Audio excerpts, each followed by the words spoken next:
From a defensible position, it became beneficial for settlements to choose their future site to be on top of a hill. That elevation allowed downward attacks to have more velocity due to gravity than they would otherwise have when striking upward. To the ancient Greeks, such a site is called an akron, and likely derives from another Greek word that meant a point, or peak, of something. Before dedicating its name to a goddess, the city of Athens was once called Acropolis, where the prefix akro, meaning a peak, and the suffix polis, referring to a city, came together to mean the peak of the city, or even the city's peak. In comparison, the ancient Egyptians' word for a peak or horizon was Akhet, and in between them and the Hellenistic Greeks were the Semitic-speaking people who used the word Akko for a land with a higher elevation than the surrounding areas. Those previous words may have all influenced the naming of a coastal city called Acre in modern-day northwest Israel. During the time of Ptolemaic Egypt, specifically around 250 BC, Acre would have gone by the name of Ptolemy.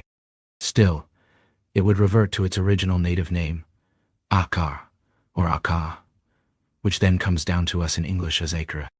The city became notable during the military campaign, where Richard I of England had siege and occupied Acre during the Third Crusade by July 12, 1191.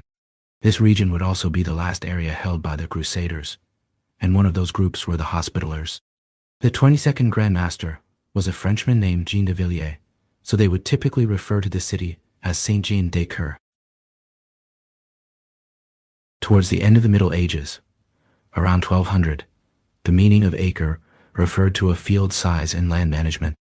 The ancient Greek word of arche was akin to the Latin word aga, which meant a field. That word also combined with cultura gave the word agriculture, which meant field cultivation.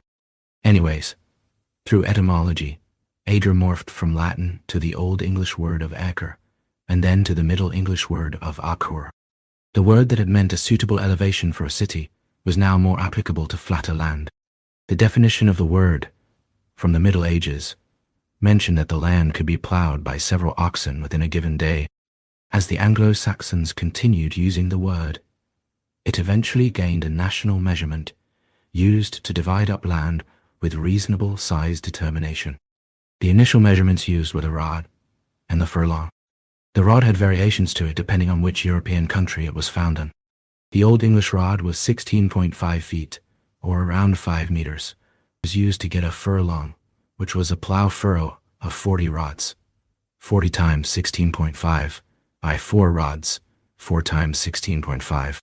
This meant that an early acre had an area of 43,560 square feet, or 4,840 square yards.